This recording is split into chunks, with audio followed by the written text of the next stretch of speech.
पाकिस्तान से गोलीबारी होती थी तो यहाँ से सफ़ेद कबूतर शांति को उड़ाए जाते थे लाल किले से। एक समय ये वहाँ से गोली आती, यहाँ से गोला जाता है। चंबल के अंदर भीड़ों में डकैत बहुत हुआ करते थे, आज डकैत एक भी नहीं है। रात भर लाइट नहीं रहा करती थी और हम छोटे छोटे थे तो घर के बाहर ऐसे घुमा करते थे तो बनियानों से मच्छर मारा करते थे रात में। एक समय मैंने वो भी देखा जब श्रीलंका से डील हुआ करती थी, मनमोहन सिंह जी प्रधानमंत्री थे लेकिन सीट पे बैठती थी सोनिया गांधी। नमस्कार, आप देख रहे हैं लाइव यूपी न्यूज़ 24। हम हैं नरोत्तम मिश्र जी के विधानसभा क्षेत्र दतिया में। आज हम यहाँ पे जानना चाहेंगे कि क्या मध्य प्रदेश की जनता का जनमत है। तो अब हम यहाँ पे बात करेंगे। भैया, आप कहाँ के रहने वाले हैं? जी, मैं यहीं दर्शन करने आया हूँ, मैं ग्वालियर का निवासी हूँ। जी, तो क्या लग रहा है आपको, इस बार किसकी सरकार आएगी, किसको जो है जनता अपना प्यार लुटाएगी? जी, जनता, ये सब प्रश्न अच्छा है आपका, जनता किसको प्यार लुटाएगी। देखिए, जिसने विकास किया होगा जनता उसी के साथ खड़ी रहेगी। और विकास माना 18 साल से यहाँ भारतीय जनता पार्टी का शासन है, तो मेरी उम्र लगभग 30 साल हो रही है, तो मैंने उससे पहले का भी शासन देखा है। मैं छोटा हुआ करता था, रात भर लाइट नहीं रहा करती थी और हम छोटे छोटे थे तो घर के बाहर ऐसे घुमा करते थे तो बनियानों से मच्छर मारा करते थे रात में। हमने वो शासन भी देखा है। फिर जैसे कि आज मैं ग्वालियर से यहाँ आया हूँ तो मुश्किल से 100 किलोमीटर की दूरी है, 70 किलोमीटर 74 किलोमीटर, तो यहाँ आने में 1 घंटा लगा। पहले मुझे यहाँ तक आने में 3.5-4 घंटे लगते थे। मैं परिवार के साथ आया करता था, तो मुझे वो भी याद है जब पापा के साथ आता तब कितना समय लगता था और आज खुद आया हूँ तो कितना समय लग रहा है। तो दोनों तरह की चीज़ें हैं। फिर आपने देखा होगा तब के समय में और अब के समय, पहले मध्य प्रदेश चंबल के अंदर भीड़ों में डकैत बहुत हुआ करते थे, आज डकैत एक भी नहीं है। तो ये कुशासन और शासन के अंदर दोनों में ये चयन करना, मैं एक पढ़ा लिखा युवा हूँ और युवा होने के नाते जो अभी 18 महीने की 15 महीने की कांग्रेस शासन बीच में आया था, हमने उनको भी देखा। उन्होंने कहा था, युवाओं से वादा किया था 4000 रुपये बेरोजगारी भत्ता देंगे। तो जब मैं सोशल मीडिया पे दिन भर रहता हूँ तो मैं देखता हूँ कि किसी को 1 रुपया नहीं मिला। तो मुझे बुरा लगता है कि युवाओं के संग ये राजनीति अपनी जगह ठीक है, लेकिन ये छलावा क्यों? तो आप कह रहे हैं कि विकास हुआ है? बिल्कुल हुआ है। और भारतीय जनता पार्टी ने पुनः भी सरकार आई उनकी, तब मैंने देखा कि उन्होंने अभी एक स्काई करके कोई योजना लॉन्च करी है उन्होंने। उसमें 8000 से 10,000 रुपये तक युवाओं को दे रहे हैं और 700 करीब उसमें, ऐसा नहीं कि भत्ता देंगे, भत्ता नहीं, युवाओं को काबिल बना रहे हैं और फिर उन्हें पैसा प्रबंधन कर रहे हैं। मतलब कुछ सिखा रहे हैं तो कुछ दे रहे हैं, ये नहीं कि उनको बैसाखी के सारे चलना सिखा रहे हैं। और इंडिया गठबंधन के बारे में क्या बोलेंगे, जो समाजवादी पार्टी और कांग्रेस के बीच में जो चल रहा है? इंडिया गठबंधन के बारे में ये कहना चाहूँगा, देखिए, मध्य प्रदेश का और देश के पढ़े लिखा युवा को ये तय करना चाहिए, आज वो समय है तय करने का कि हमें कैसी सरकार और किस विचारधारा की सरकार चाहिए। मैं आपसे सीधे सीधे कहना चाहूँगा कि जब माताओं के पंडाल लगते हैं, गणपति बैठते हैं और जब रामनवमी का जुलूस निकलता है तो एक पत्थर मारने वालों को समर्थन कौन करता है और उसका विरोध कौन करता है? युवा को ये तय करना चाहिए कि हमारी विचारधारा पे कुठाराघात कौन कर रहा है। एक बात। दूसरी बात, आपने कहा कि गठबंधन बन गया है।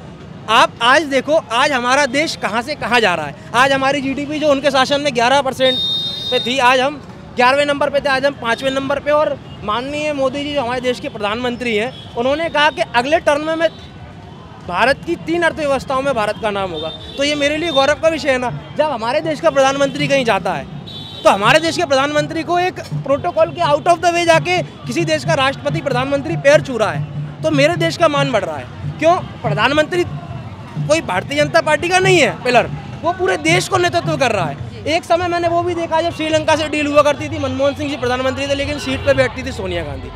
तो ये चीज़ मुझे बुरा लगता है। क्यों?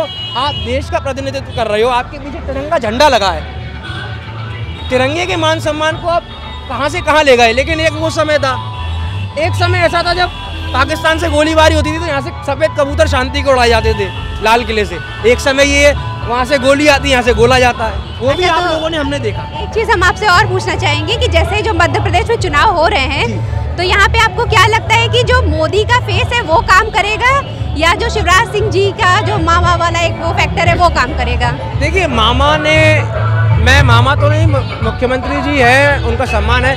ये जो मामा वाली जो एक छवि बनी है, ये आप देखते होंगे जब वो जनता के बीच में जाते हैं तो कई आपने वीडियोस देखे होंगे, छोटा बच्चा कैसे एक अभी बहुत वायरल हो रही है, मामा मामा करके आ रहा है। तो ये उनने जो छवि है मामा वाली, उसको बनाया है 18 सालों में। उससे पहले भी कई मुख्यमंत्री रहे।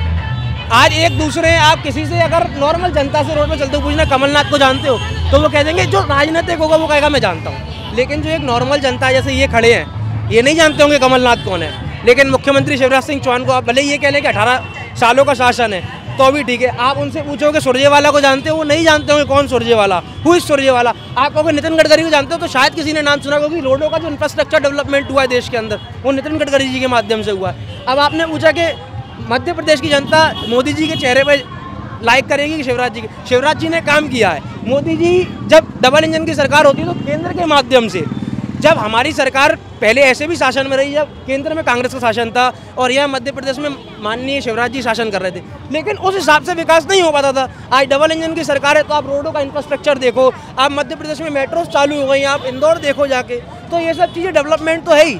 और हमें ये समझ में आ रहा है एक शांति का वातावरण। एक समय मैंने वो देखा है जब लड़की रात को, महिलाएं रात को 10 बजे के बाद नहीं निकल पाती थी। आज आप देखो 12 बजे तक घूम रही हैं। माई का दरबार कितना शानदार लगा हुआ है। आप देखो कभी ऐसा होता था कि पुलिस की ऐसी व्यवस्था मुहैया, शनिवार के दिन एक रूट बंद करके दूसरे रूट से आवागमन होता था, लेकिन आज कितना अच्छा है कि लोग लाइन लगा के अंदर माई के दरबार में दर्शन कर रहे हैं और दर्शन करके सुकून से निकल रहे हैं। ये डेवलपमेंट नहीं तो और क्या है। अच्छा, एक चीज़ हम आपसे और पूछना चाहेंगे, अभी बीच में आया था कि मध्य प्रदेश में जो लेखपाल भर्ती घोटाले को लेके चीज़ें बाहर आई थी, तो क्या लगता है कि उसका चुनाव पे कुछ असर पड़ेगा? देखिए मैं आपको बताऊं, किसी पर आरोप लगाना बहुत आसान होता है।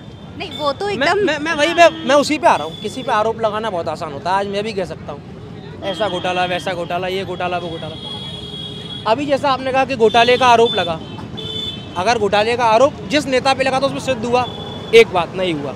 दूसरी बात, भारतीय जनता पार्टी ने उसको टिकट नहीं दिया उसको टिकट। तीसरी बात, जहाँ आपने देखा होगा कुछ कांग्रेसी या मुझ जैसे युवा या जो राजनीति में इंटरेस्ट रखते हैं वो दोनों तरह की बात करते हैं, ऐसा घोटाला वैसा घोटाला। तो आज मैं जैसे केंद्र सरकार की बात करूं तो 9 साल के कार्यकाल में एक घोटाला नहीं, प्रधानमंत्री की एक छुट्टी नहीं, इवन वो प्रधानमंत्री आज तक कभी न्यूज़ नहीं देखी होगी कि वो बीमार पड़े। क्योंकि सुबह व्यायाम करना, दिन भर काम में लगे रहना, बाहर भी जाना तो अपनी दिनचर्या को फॉलो करना।